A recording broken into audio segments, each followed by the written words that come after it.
Hi there guys, welcome back to another video. Hope you're all doing well.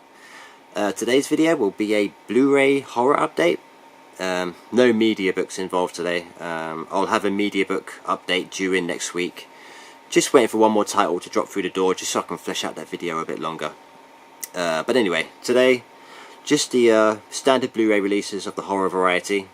So let's get started with a couple of Nucleus Films editions.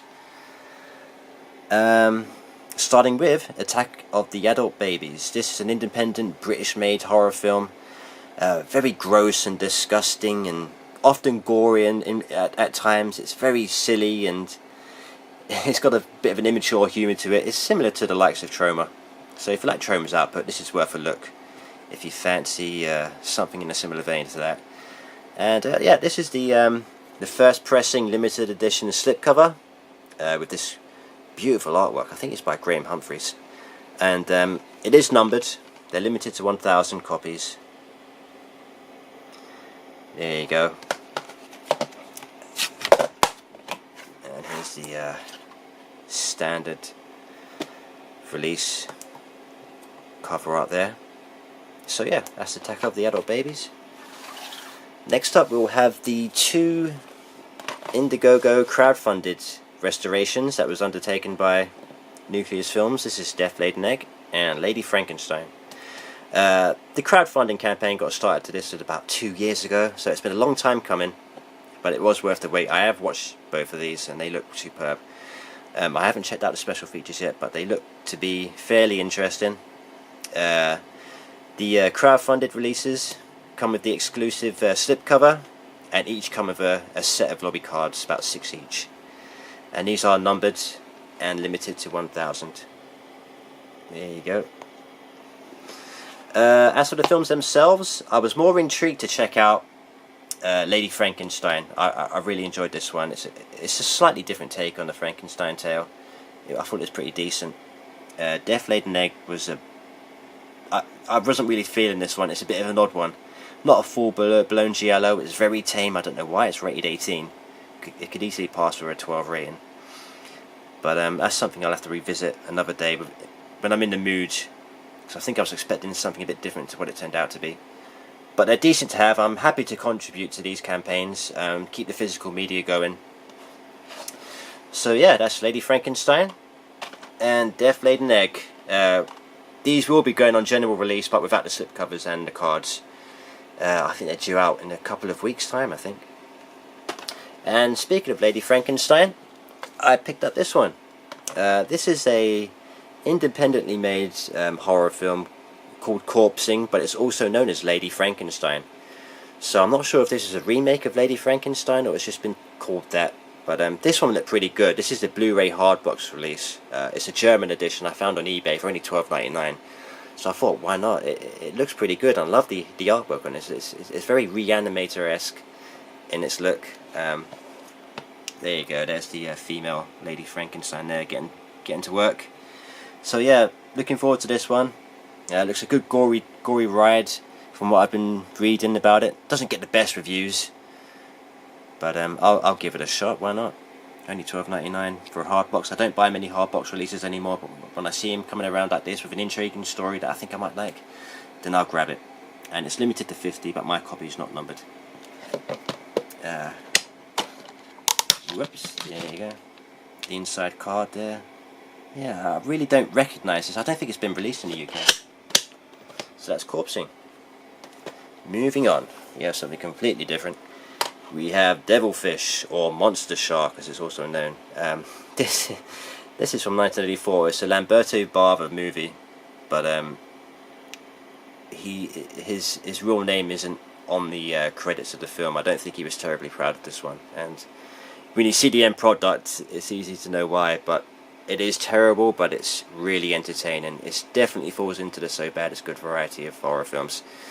It's about a prehistoric amphibious creature that's been rampaging its way around this Florida coastline. I think it's set in Florida. Yeah, and it's just munching up people and fishermen. And it's not actually a shark. It's like a giant piranha with tentacles. It's a mad looking thing, but you don't really get a full-bodied look at it, unfortunately. you just get a bit of tentacle action and some close-up of the jaws clamping down on its victims.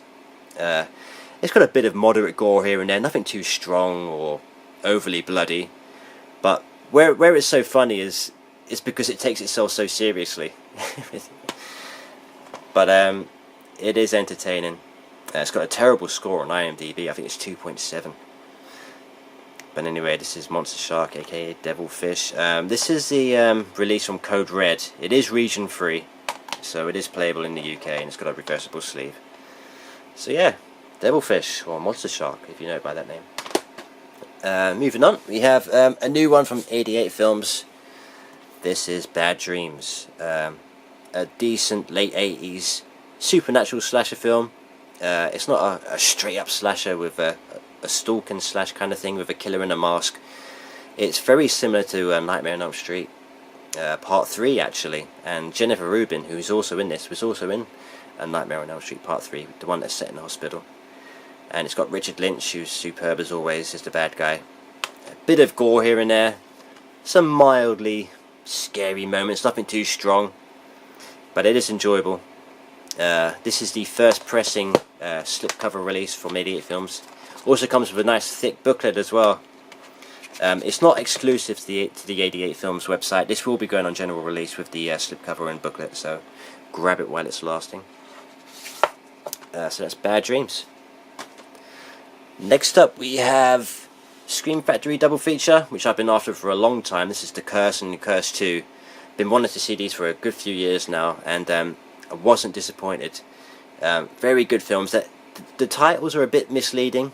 They're not really curse films by way of witchcraft or anything supernatural. They are straight up body horror films. So if you like your body horror stuff, really give these ones a look. I think the first one was the better of the two. The first one had that gross out, gory makeup effects going on.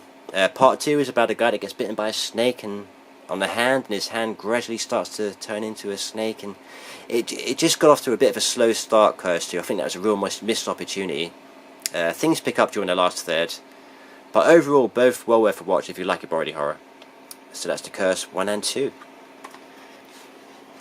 Next up we have the Killer Kid movie, Who Can Kill a Child. This is a classic. This is a Spanish made film from 1976 about an English couple on holiday.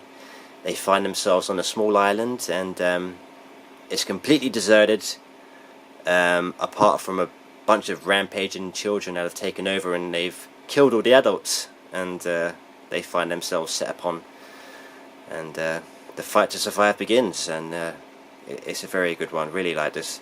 This was remade recently as well, which I haven't checked out. I've got no desire to, really. It was done great first time around. No need to see it done again. The original would do for me. And this is the new release from Mondo Macabro. This is their standard release. It was in a limited form, exclusive to their website, which come with a booklet and a red case and some cards. Missed out on that, but this will do. So that's Who Can Kill a Child. Next up we have Humongous. This is a slasher, Killer in the Woods type of film from the early 80s. I've been wanting to see it for a long time, and it's decent. It wasn't quite as good as I was expecting it to be. It's not particularly graphic in terms of gore. I mean, the stronger stuff happens right at the beginning with the really unpleasant, violent rape scene, and then the guy that rapes the woman ends up getting ripped apart by a bunch of German Shepherd dogs. But apart from that, apart from the opening sequence, it's pretty tame. But still, it's quite a not disturbing, just a bit of an atmospheric, creepy tone to it all. It's still worth a look if you're into your slashers. And this is the US release. Scorpion Releasing is the company that put this one out. It's Region A locked, so you'll need to be Region 3 to play it. So yeah, that's Humongous from 1982. It's like a cross between Friday the 13th Part 2 and Mad Men, I'd say. But not too bad. Lastly for this update is Bad Moon. This is one I've been made aware of recently. It's been out since the mid-90s, but I hadn't heard of it before. I don't think it's been released in the UK yet. Not on Blu-ray anyway. But I like the sound of this one. Looks pretty good. It's a werewolf movie. and this is the Scream Factory release, which comes with the director's cut and the original version. So yeah, this one arrived this morning. I haven't watched it yet, but this is due to watch next week sometime, definitely. Looking forward to this one. So that's Bad Moon, and that concludes my Blu-ray horror update, guys. Thanks for watching. Thanks for all my new subscribers and all the guys I've been chatting to recently. Really enjoy your company, and stay tuned for more videos to come. So take care, guys. Bye.